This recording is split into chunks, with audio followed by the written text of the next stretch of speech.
John Locke introduces property, and he has three provisos for just private right and property. And the three provisos are that there must be enough left over for others, and that you must not let it spoil, and that you, most of all, must mix your labor with it. It seems justified. You mix your labor with the world, then you're entitled to the product, and as long as there's enough left over for others, and as long as it doesn't spoil, you don't allow anything to go to waste, that's okay. Well, he spends a long time of his famous treatise of government, and it's since been the canonical text for economic and political and legal understanding. It's still a classic text of study. Well, what he did is, after he gives the provisos, and you're almost thinking at the time whether you're for private property or not, he's given a very good and plausible and powerful defense of private property here. Well, he drops them. He drops them like that, right in one sentence. He says, well, once the introduction of money came in by men's tacit consent, then it became, and he doesn't say all the provisos are canceled, erased, but that's what happens. So now we have not product and your property earned by your own labor. Oh no, money buys labor now. There's no longer consideration of whether there's enough left over for others. There's no longer consideration of whether it spoils, because he says, well, money's like silver and gold can't spoil, therefore monies can't be responsible for waste, which is ridiculous. We're not talking about money and silver, we're talking about what its effects are. It's one non sequitur after another. Just the most startling logical legerdemain that he gets away with here. But it fits the interests of capital owners. Then Adam Smith comes along, and what he adds is the religion to this. Locke started with God made it all this way. This is God's right. And now we get also with Smith coming along, he says it's not only God's, I mean, he's not saying this, but this is what's happening philosophically, in principle. He's saying it's not only a question of private property, that's all now presupposed, is given. And that there's money investors that buy labor, given. That there's no limit to how much they can buy of other men's labor, how much they can accumulate, how much inequality, that's all given now.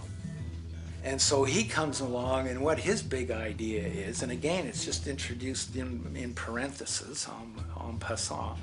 You know, when people put out the goods for sale and others, you know, the supply, and other people buy them with the demand and so forth, how do we have supply equaling demand or demand equaling supply? How can they come into equilibrium? And that is one of the central notions of economics, is how do they come into equilibrium?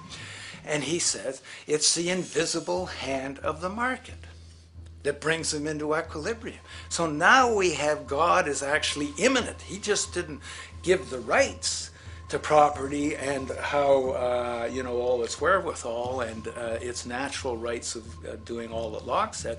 Now we have the system itself as God. In fact, Smith says, when he talks, and you'll never find this quoted, you have to read the whole of the Inquiry into the Wealth of Nations. He says, the scantiness of subsistence sets limits to the reproduction of the poor, and that nature can deal with this in no other way than elimination of their children. So he anticipated evolutionary theory in the worst sense. This is well before Darwin. And so he called them the race of laborers. So you can see there was inherent racism built in here. There was an inherent acceptance, life blindness to kill innumerable children. And he thought, well, that's the invisible hand making supply meet demand and demand meet supply. So see how wise God is. So you can see a lot of the really virulent, life-destructive, eco-genocidal things that are going on now have, in a way, a thought gene back in Smith too. To whom do these companies owe loyalty? What does loyalty mean? Well, it turns out that was a rather naive concept anyway, as corporations are always owed obligation to themselves to get large and to get profitable. In doing this, it tends to be more profitable to the extent it can make other people pay the bills for its impact on society. There's a terrible word that economists use for this called externalities. An externality is the effect of a transaction between two individuals on a third party who has not consented to or played any role in the carrying out of that transaction. And there are real problems in that area, there's no doubt about it. Running a business is a tough proposition. There are costs to be minimized at every turn. And at some point, the corporation says, you know, let somebody else deal with that. Let's let somebody else supply the military power to the Middle East to protect the oil at its source. Let's let somebody else build the roads that we can drive these automobiles on. Let's let somebody else have those problems.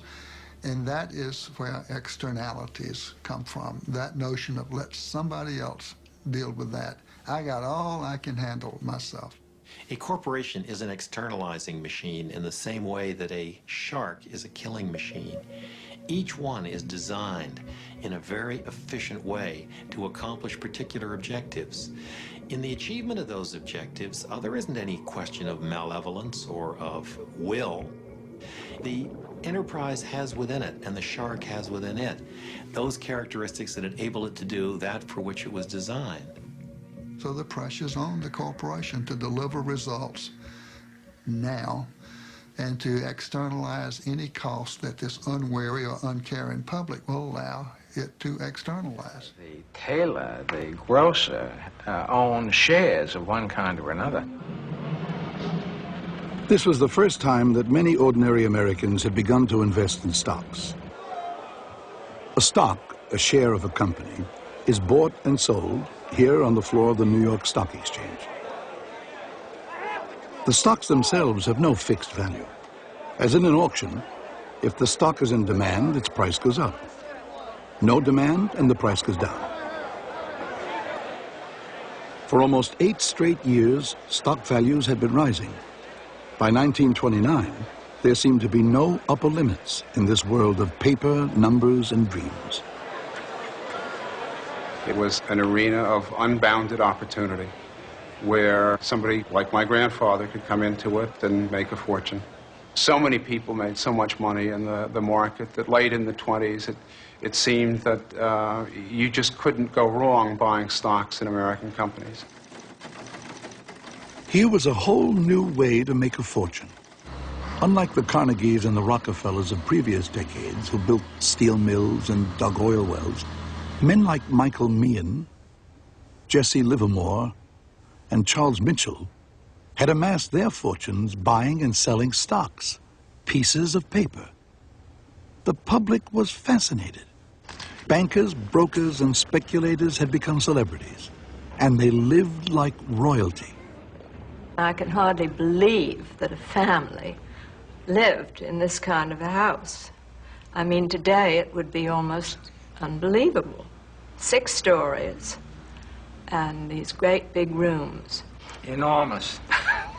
We counted it up the other day. We had 16 live-in help in this house. Not counting the chauffeurs and others. Not counting the chauffeurs, yeah. Aside from all the help we had in the Tuxedo Park house and the Southampton house as well. But those days are gone forever.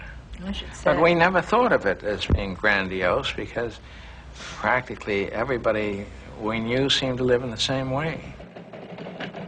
Jesse Livermore had a ticker tape in every home that he owned. They had a beautiful house on 76th Street in Manhattan on the west side off Central Park. They had a floor at 813 Fifth Avenue because Dorothea did not like to go to the west side to change her clothes. So they had a house in Great Neck. They had a summer house in Lake Placid. They had a house in Palm Beach. They had private railroad car, 2 yachts. Oh, they lived. They really lived. Few Americans lived like Jesse Livermore, but there was a rising expectation that everyone could have a piece of this prosperity. During his presidential campaign of 1928, candidate Herbert Hoover would make this extraordinary promise. Given a chance to go forward with the policies of the last 8 years, we shall soon, with the help of God, be in sight of the day when poverty will be banished from this nation. There was great hope. America came out of World War I with the economy intact. We were the only strong country in the world. The dollar was king. We had a very popular president in the middle of the decade, Calvin Coolidge, and an even more popular one elected in 1928, Herbert Hoover. So things looked pretty good.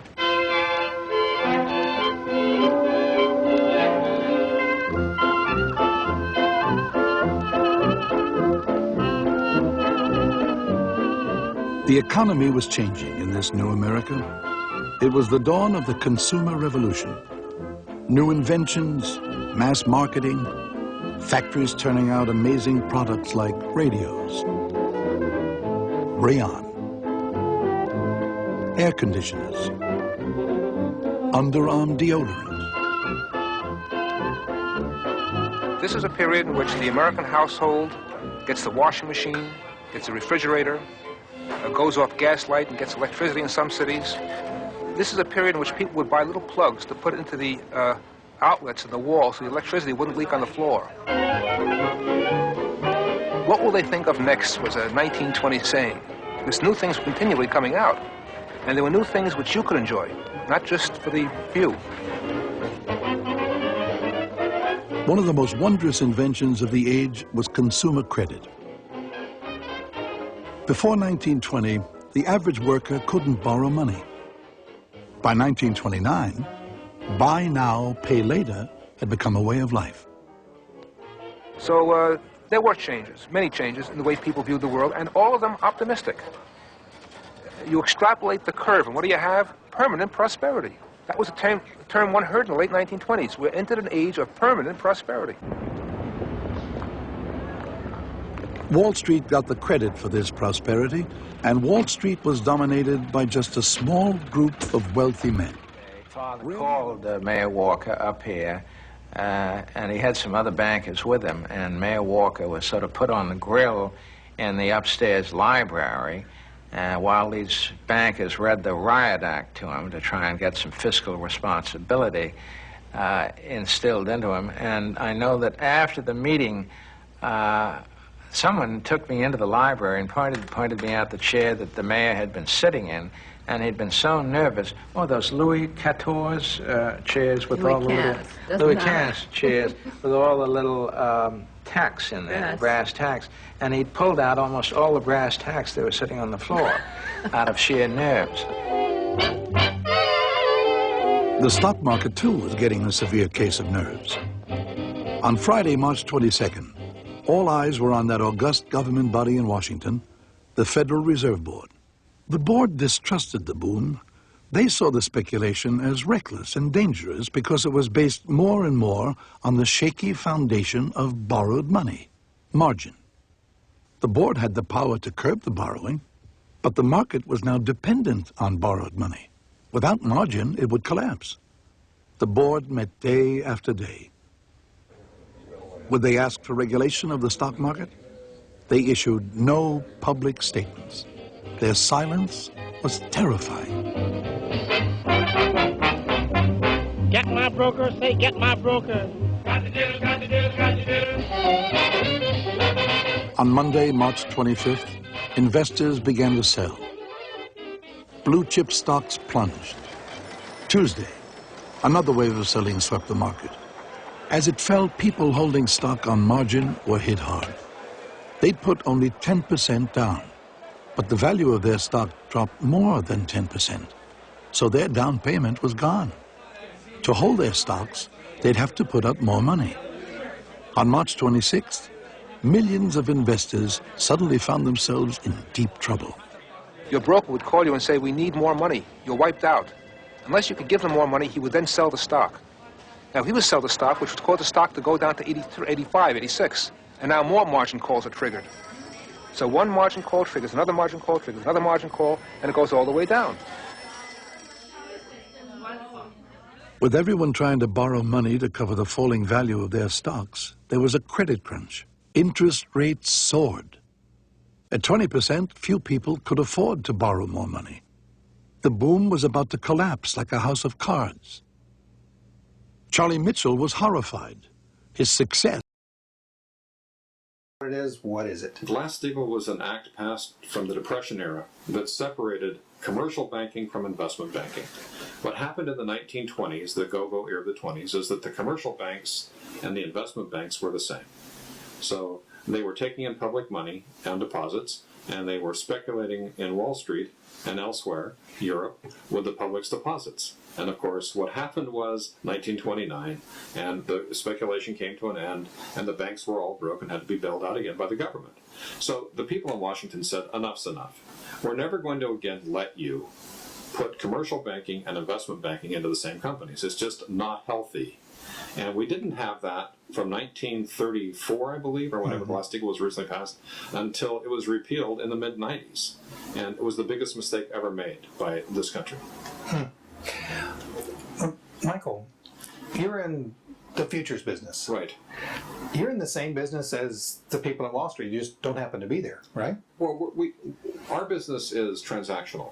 I mean, we trade futures for our own account, which means we have to make a judgment whether the Deutschmark is, or basically the euro is a good investment, or the British pound sterling is a good sale, or the bonds are reasonably priced in the treasury market. Those are the kind of decisions we make. We don't do over-the-counter derivatives.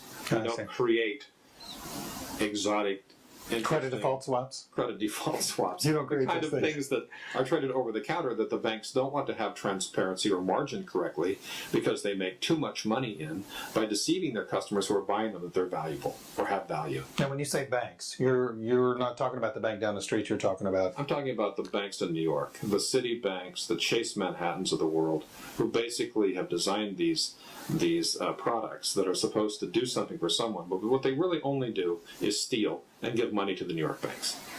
Okay. Are they stealing from Europe? And is Europe important to us? And here's why I say this, because we got just actually from today, as we do this on November the 4th, there's an article in the USA Today. It says the G20 leaders say Europe's problems are your own problems. And here's a quote. A few minor steps to promote growth and financial stability were agreed upon, but the outcome will do little to calm markets or redress the debts and imbalances that continue to threaten stability and growth.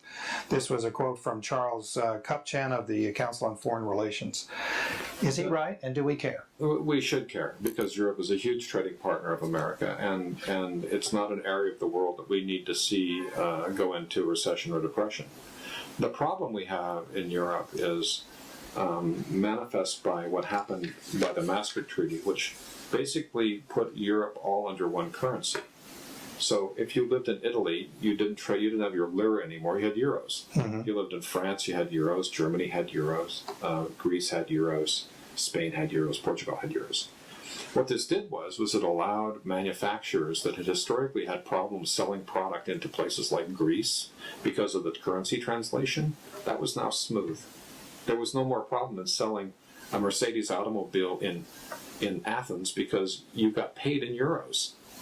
And so there was a tremendous boom to the manufacturing countries in Europe that manufactured automobiles and washing machines, the things people use every day. And the manufacturing countries are? Basically Germany, Sweden, France. Okay. The people who used the products were basically Spain, Italy, Greece, Portugal, Ireland. Now, the problem was that nothing had changed in these underlying economies. They turned their currencies over and we're now using euros, right? Mm-hmm. Okay. How do you think the gap between incomes in those countries to buy the new goods and services coming from Germany, how do you think they did that? No, they did it off the backs of those who were purchasing, no, right? They did it with debt. Oh, did it with debt. Oh, okay.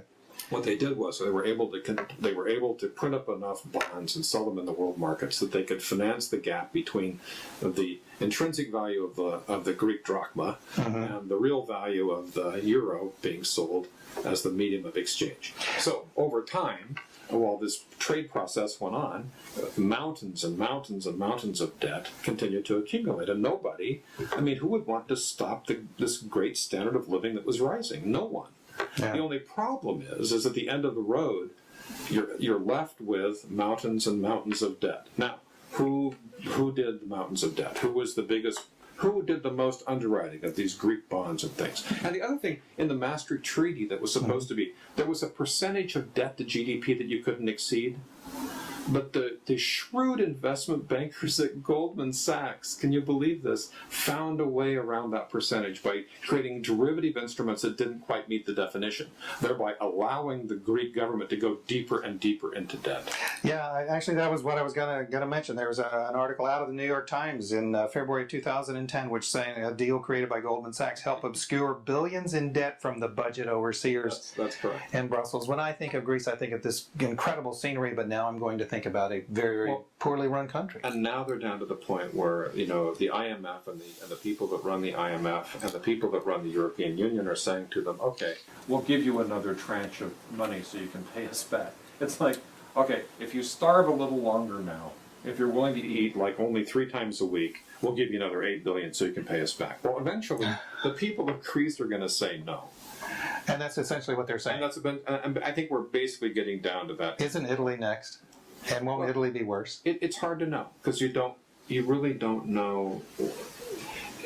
There's been some studies done that said if Italy really did go into a default mode, it would be on a scale compared to the Lehman defaults, it would be 8 times the level of that in the world marketplace. Wow. But the problem is that may not happen. I mean, these are resilient, deep markets. These are sovereign debt markets. So there's a very good chance that you can continue to issue debt or maybe restructure debt, however you want to term it over time, that would not put us into that situation.